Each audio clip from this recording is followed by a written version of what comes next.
Malaikat Jibril kagak sanggup, tidak sanggup dan tidak mau melihat Nabi di dalam penderitaan daripada sakaratul maut.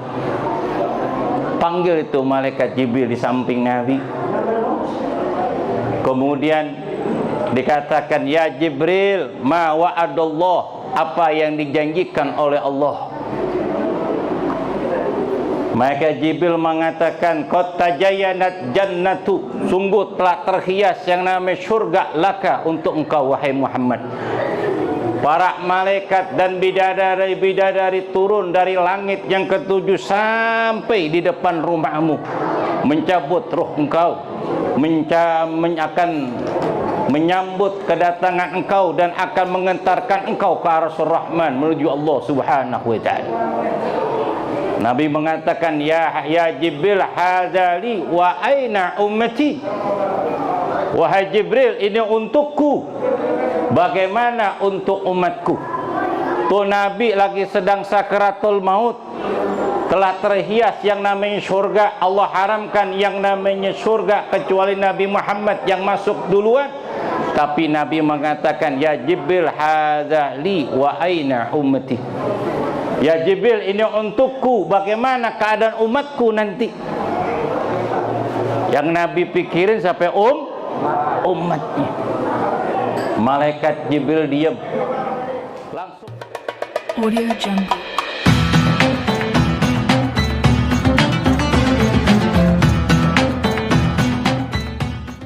Yang telah membantu kegiatan ini dengan baik, baik itu dengan tenaga maupun dengan finansial. Saya ucapkan terima kasih banyak, semoga Allah senantiasa membalasnya. Dan juga terima kasih para jamaah yang sudah hadir. Tiada kata, ini adalah bukti kita cinta pada Rasulullah SAW. Yang kedua, saya mohon maaf jika kegiatan ini, acara ini kurang berkenan, baik itu tempat maupun hidangan yang kurang berkenan. Saya membuka pintu maaf yang seluas-luasnya. Saya yakin kehadiran kita semua di sini adalah semata-mata kita cinta pada Rasulullah Sallallahu Alaihi Wasallam. Gak usah karena berkat, gak usah karena makanan. Insya Allah kebahagiaan. Jadi saya tidak perwakilin panitia semua. Tidak ada bingkisan, yang mohon maaf nih. Nanti tidak ada bingkisan yang dibawa pulang, tapi semuanya sama. Bingkisan putih. Putih itu menandakan suci, berarti semua mendapatnya mudah-mudahan dengan ikhlas. Sekali lagi saya ucapkan jazakumullah khairan katsira pada jamaah semua. Mudah-mudahan kehadiran kita semua ini mendapatkan syafaat dari Nabi besar Muhammad SAW. Itu saja yang saya sampaikan. Mohon maaf dan terima kasih. Billahi taufiq wal hidayah. Wassalamualaikum warahmatullahi wabarakatuh. Dari Ketua Masyarakat Darussalam yang intinya adalah ucapan terima kasih atas kehadiran Bapak-bapak dan Ibu sekalian. Juga bermohon maaf apabila acara ini banyak kekurangan. Kami semua panitia berusaha semaksimal mungkin, tapi apalah ya, namanya manusia tidak luput dari kekurangan. Sesuai hanya inilah yang bisa kami berikan. Baiklah Bapak Ibu sekalian, hadirin sekalian, berikutnya kita dengarkan hikmah maulid yang akan disampaikan oleh Kiai Haji Ahmad Satir MPD. Adik-adik tolong tertib ya, biar dapat ilmunya, nanti dapat hadiah. Nah kalau ribut nanti nggak dikasih hadiah dah ya. Nah ya adik-adik ya, tolong tertib ya. Tadi sama-sama kita dengarkan hikmah maulid. Jadi ini rumah tangga kita pengen bahagia, itu satu, bini yang soleha. Yang kedua kata Nabi, auladuhu abroro, punya anak yang taat, patuh, turut sama orang tua. Ini yang sekarang susah dirawatinya. Kalau nggak ada ilmu agama susah. Berpacu kita dengan agama, bukan berpacu dengan melodi, berpacu dengan agama. Coba kenapa saingan berat? YouTube, snack, TikTok, persaingan yang sangat tajam itu. Termasuk nih YouTuber kita nih, Masya Allah, channelnya udah beliau Kalau saya channel YouTube kagak punya, cuma orang pada ngupload dibikin sendiri. Kalau di YouTube ketik nama saya Sunan Kalimalang keluar semua. Tapi nggak ada yang saya mintain duit. Saya bilang nggak, gua nggak mau. Gua nggak pakai royalti. Lu punya pikiran kasih, kagak ntar gua oyok-oyok lu. Iya kan, nih youtuber kan segala macam. Ini banyak banget persaingan. Kenapa? Ngaji udah nggak pada mau. Lihat, ingat tahun 80, 1980 atau sebelumnya nih yang tua-tua. Musolah zaman dulu nggak ada musolah, langgar. Tanya yang tua-tua. Langgar itu kalau kelanggar kita jam 4:30 udah nyampe. Ngapain? Nimba pakai senggot. Yang tua. Di mana ember, di mana timba, jauh banget senggot. Tahun 75. Tahun 80, 85 pakai kerek timba sumur. Itu nimba dari jam 5. Kenapa? Itu kolom panjang 25 meter. Buat temennya ntar pada ngaji, pada mandi, pada macam-macam, nimbain dulu, bagi-bagi air. Masih enak tuh. Tahun 90 yang pahit, pakai dragon di kompak. Udah rada gampang kalau rame-rame. Jadi nggak sendiri, udah repot. Dia ngompak, dia bawa balik ke hari. Dia ngompak, air habis, balik lagi, kaki dipakai digini-gini. Waduh, ribet banget itu. Sekarang ngaji udah nggak ada yang repot, tinggal keran puter, lampu tinggal pencet, kipas angin, bahkan AC udah ada. Orang nggak pada mau ngaji, anak-anak kita ogah sama musola. Coba tahun 85 saya ngaji pakai patroma. Kita kompak kagak nyala, kata guru saya, bagaimana menyala tong? Kos lampunya soek, nggak bakalan nyala. Dibeliin kos lampu, dipasang kagak nyala juga. Ngapa sih guru nggak nyala? Itu nakonya copot sebelah. Patromak nggak boleh kena angin. Nah terus kita ngaji bagaimana? Udah pakai kaleng susu bekas sama topo bujur, teren minyak, mana hitam itu pada nyangkut ke beledek. Ngaji pada mau sekarang, udah tinggalan enak ngajinya udah. Kenapa? Ini tantangan zaman. Makanya jajahan Yahudi sampai sekarang banyak yang kita kadang-kadang suka lupa. Apa di antara pertama jajahannya? Food, makanan. Coba ingat-ingat yang tua-tua dah. Makanan dulu mahal kagak, tapi susah nyarinya, sekali makan enak. Buahan di mana-mana, pohon ngampar, termasuk daerah sini pasti yakin banyak. Sekarang buahan yang dulu ada sekarang hilang. Capi nggak ada, buni, juwet, rukem, gowok. Mana cermek? Kagak ada. Mede. Ya dulu mah kalau kita pagi-pagi jam 3 diurak sama mak kita, bangun. Apa sih mak? Baru jam 3 bawa bakul duren, ono kembang pada berutung. Udah nutur kembang duren jam 3. Lo masih pagi, jam 4, setengah 5 udah subuh kehabisan, buruan sono jalan. Berangkat jam 3 nutur kembang duren bawa bakul. Ada emping manis kita encot, jam setengah 5 kita encot sepet dikencingin sama temen lo yang duluan. Yang tua-tua tuh pada ingat. Makanya kita kadang juga suka mikir, enak zaman dulu. Makanya anak-anak kita ngaji pada mau teknologi nggak ada, tapi ngaji pada doyan. Sekarang teknologi kebangetan banyak, ngajinya pada ogah. Kenapa? Ini yang namanya udah mulai persaingan dunia. Makanan udah dijajah. Kedua, fashion. Emang lupa belum lama ada fashion, Citayam Fashion Week di Jakarta. Tangil orang Citayam ke Jakarta bikin rusuh. Ya kan? Tapi itu kata fashion Islam. Kita punya pakaian Islam, kita mesti bangga. Jangan pakai malu, pakai gamis kayak saya. Lebih mahal lagi ke mall. Emang kenapa? Nggak boleh. Kenapa kita mesti takut? Ada orang aneh ngeliatin kita. Kenapa bang? Aneh, iya. Kok aneh? Abang pakai gamis. Bilangin gamis gua. Gitu. Yang beli gua. Pakai duit gua. Ngapa lu? Gua colok mata lu. Gitu apa? Dibeliin kagak bakal jadi rusuh aja. Tuh, pakaian muslim. Banggain pakaian muslim kita. Orang bangga buat pakaian-pakaian dari luar, ya yang kagak jelas. Idola, fansnya sekarang udah nggak jelas, bukan Rasulullah. Baca sholawat yang banyak, cinta sama Rasul. Buktiin cara kita ngaji sama guru kita Kiai Fikri, ngaji di sini, ilmunya kita serap, kita ambil buat kehidupan kita sehari-hari. Tuh anak-anak kita. Ntar kalau babanya meninggal dunia, anak yang doain emang siapa? Anak tetangga? Nggak mungkin. Makanya didikan agama buat anak kita masukin ke pesantren, ngaji. Yang nggak tahu jadi tahu kalau orang ngaji. Kalau orang kagak ngaji, yang nggak tahu jadi sok tahu. Apa jadi salah-salahin? Ini kayak begini nih. Dia dulu begini hari bid'ah mau diomongin. Maulid bid'ah, tahlil bid'ah, selamatan bid'ah. Segala apa aja bid'ah, wirid bid'ah, muka lu bid'ah. Di zaman Nabi kagak ada muka kayak lu, setan. Jadi sewah dulu.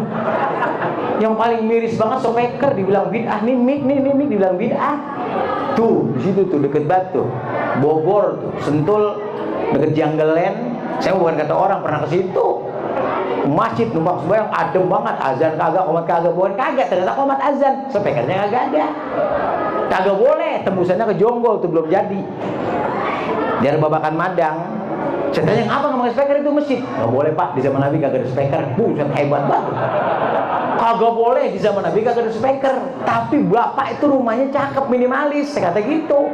Itu mobil Innova punya siapa? Punya saya. Motor punya saya. Itu nggak boleh dipakai, di zaman Nabi kagak ada itu. Tapi saya kerja, kata ke Jakarta. Jangan pakai mobil, Paul, pakai onta lo. Beli sono Ragunan deket tuh. 2, nyampe onta, nyampe 3 hari. Berak mulu onta lo, ditilang jasa marga.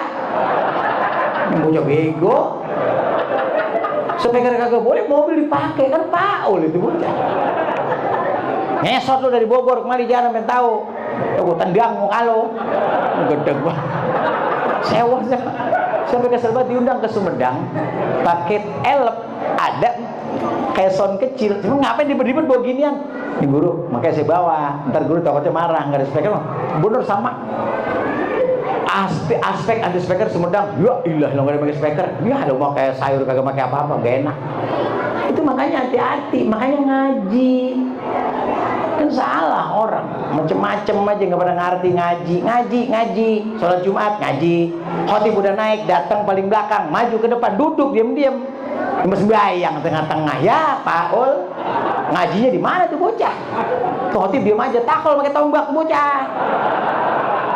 Lengganggu, udah datang belakangan, orang disiak kakinya. Ustadz bukan apa bukan di depan tangan sembahyang lagi. Khotib udah naik sembahyang. Lu udah kebagian telat jangan pakai sembahyang, diam-diam di belakang. Lagi pulangnya duluan kalau di belakang mah. Tuh, ngaji ya. Anak-anak kita ajarin abror biar taat sama orang tua. Baru yang ketiga kata baginda Rasul, kalau pengen rumah tangga bahagia, wa khulatahu sholihin. Nyampur sama orang-orang soleh nih kayak begini nih. Duduk sama guru-guru sama kiai di sini bareng-bareng. Kenapa? Antam ma'aman ahbabta, nanti di akhirat kamu dikumpulkan dengan siapa di dunia berkumpul. Ngumpul sama tukang minyak wangi nggak? Wangi. Ngumpul sama yang kagak bener, ngumpul sama ulama. Doanya kita baca besok 3 bulan lagi, bulan Ramadan. Doa taraweh. Di tengah-tengah ada kalimat alladzina an'amta 'alaihim minan nabiyyin wasiddiqin wasyuhada wassalihin wa hasuna ulaika rafiqa. Itu kita baca, pengen ngumpul ketemu Nabi di akhirat. Orang salafus soleh, orang yang mati syahid. Kenapa ngumpulnya sama orang bener? Saya demenan orang Betawi. Kenapa? Nggak ada yang nganggur. Betawi mau kerja semua. Emaknya kalau ngomel mulut tapi hatinya berdoa. Apa kata emaknya? Dengerin omongan emak kita lagi ngomel.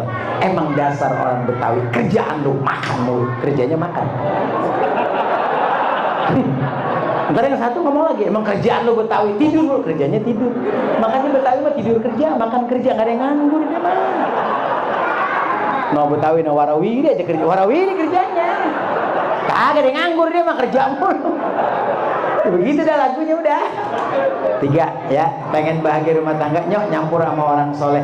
Insya Allah besok kita ketemu orang-orang baik di hadapan Allah, termasuk para nabi. Yang terakhir ada guru kita. Yang keempat, kata Nabi, wa yakuna rizqu fi baladi. Pengen bahagia rumah tangga, rezekimu udah diatur di negara kita sendiri, kampung kita. Jangan kemana-mana udah. Artinya apa? Bagusin ibadahnya. Ya, jangan sirik soal masalah beda pendapat. Boleh beda pendapat, pecah belah, jangan.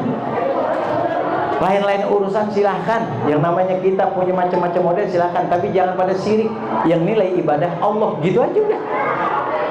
Ya. Makanya pakai ilmu, pakai iman, pakai seni biar hidup pada enak. Itulah nyampurnya orang-orang soleh. Kemudian kita gampangin hidup kita ibadah. Karena tujuan utama tadi di awal sampaikan, lam yakhliqul jinna wal insa illa liya'budu. Dijadikan jin dan manusia nggak ada kecuali menyembah kepada Allah. Kita pengen bener, ya udah sembah Allah, ubudullaha wa la tusyriku bihi syai'an. Sembah Allah, jangan menyekutukan Allah dengan sesuatu apapun. Makanya Maulid ini ngajarin kita benahin diri, Jangan cuma maulid datang, tapi kadang-kadang hati kita masih berkait sama orang lain, masih seuzon sama orang lain, masih buruk sangka. Jangan. Kalau ada orang yang salah jalan, ajak pelan-pelan. Ud'u ila sabil rabbika bil hikmah, dengan jalan baik. Ya, kalau ada orang yang sering mabok, bilangin, udah yuk pelan-pelan ke musola, ke masjid. Itu udah perbuatan yang nggak benar. Ada perempuan yang suka jadi jablay, masih apa gini hari. Itu emang model sekarang. Kartini zaman dulu habis gelap terbitlah terang. Kartini zaman sekarang perginya gelap pulangnya terang. Kemana tuh? Di Jakarta Timur ada pangkalannya di Cipinang dekat Perumpung. Tahu lagi. Perumpung Pedati kiri, Jatinegara kiri, balik kanan depan penjara. Itu kalau malam minggu, malam Sabtu banyak. Jangan pakai nyobain. Iya, sekarang masih ada bang dekat gerbong sebelah Blor. Tergantung tatakannya ke orang apa kardus. Ya, yang tawanya kenceng tahu banget. Iya. Jadi jangan berpikir yang macam-macam. Udah ikutin aja jalur Allah dengan cara ibadah. Bagusin ibadah kita, jangan suzon sama orang lain. Kenapa? Kita ajak kepada kebaikan. Yang sering mabok ajak, jablay ajak, pelan-pelan dia pasti dapat hidayah. Jangan suka ngomong begini sama orang. No, jablay no, ntar mati neraka. Nggak boleh. Emang neraka punya kita. No, yang mabok hati-hati no, ntar mati diseksa, digedikin. Emang punya kita. Jangan suzon. No, aki-aki ngerokok mulu terbengek, mampus, jangan. Karena bahaya tiga orang ini belum tentu sama. Yang mabok, yang zina, yang ngerokok, enggak semuanya sama baik. Karena pernah dites kok. Yang biasa mabok dipanggil sini loh, doyan minuman, siap. Gue pengen tahu bayarnya orang mabok kayak apa. Maksudnya, no di gudang minuman keras gue siapin. Gue tunggu 1 jam, lu mau ngapain di dalam, keluar gue buka kira-kira bahaya nggak orang mabok. Dicoba. Yang zina perempuan, gudang kedua gue siapin. Keluar bagaimana keadaan orang zina. Yang ketiga orang rokok apa gue siapin. Keluar apa yang terjadi? Nggak sama. Yang mabok begitu pintu dibuka emang bener matanya merah, muntah ugar, mentong, mati. Kenapa? Bahaya berarti. Jangan mabok. Yang zina main sama perempuan, begitu dibuka dengkulnya lemes, lekok, capek, udah kecapean sama perempuan, dibuka mati. Yang rokok begitu pintu dibuka mati, kagak malah marah. Bagaimana gue mati korek yang nggak dikasih? Kau rokok segudang koreknya kagak, mau garanti tembakau. Makanya jangan suzon sama orang yang merokok. Orang merokok penyakitnya atuh, paru-paru. Yang kagak ngerokok dibalik lupa-lupa. Ya, ini mau biar kita pada ngerti, pada paham arti hati biar bersih. Jangan kotor. Semakin kotor semakin jauh dari surga, dekat dari neraka. Na'udzubillah min dzalik. Dah, mudah-mudahan ada manfaatnya. Assalamualaikum warahmatullahi wabarakatuh. Alhamdulillah rabbil alamin. Wal 'aqibatu lil muttaqin wa la udwana illa 'alal zalimin. Wassalatu wassalamu ala asrofil anbiya wal mursalin sayyidina wa maulana Muhammadin khataman nabiyyin wa ala alihi wa sahbihi wa man tabi'ahum bi ihsanin ila yaumiddin, amma ba'd. Yaqulu Allah ta'ala bil Qur'anil azim wa huwa asdaqul qailin wa ma arsalnaka illa rahmatan lil alamin. Wa qala an-nabiy sallallahu alaihi wasallam innamal bu'istu mu'alliman. Sadaqallahul azim wa sadaqa rasulul karim wa nahnu ala dzalika minasy syahidin amin ya rabbal alamin ya mujibas sa'in. Hadirnya kita di dalam peringatan Maulid Nabi Muhammad SAW gunanya untuk memahami dan menghayati dan mempelajari daripada biografi junjungan Nabi Muhammad SAW. Kalau kita mempelajari, menghayati, pasti ada rasa ingin dekat. Kalau udah rasa ingin dekat, pasti pengen kenal. Kalau udah kenal, pasti ada rasa cinta. Kalau udah ada rasa cinta, pasti ada sayang. di dalam peringatan Maulid Nabi Muhammad SAW diadakan setiap tahunnya. Berapapun biaya harta yang kita kumpulkan, kalau memang udah cinta, apapun dikorbankan untuk orang yang dicintai. Kecintaan kita kepada Nabi Muhammad SAW tidak akan hilang, akan dibawa sampai alamul barzah, sampai yaumul qiyamah. Kita akan bertemu dengan junjungan Nabi besar Muhammad sallallahu alaihi wasallam di dalam hadisnya, man ahya sunnati faqad ahabbani, man ahabbani kana ma'i fi jannah. Siapa saja yang menghidupkan sunnahku berarti ia cinta kepadaku.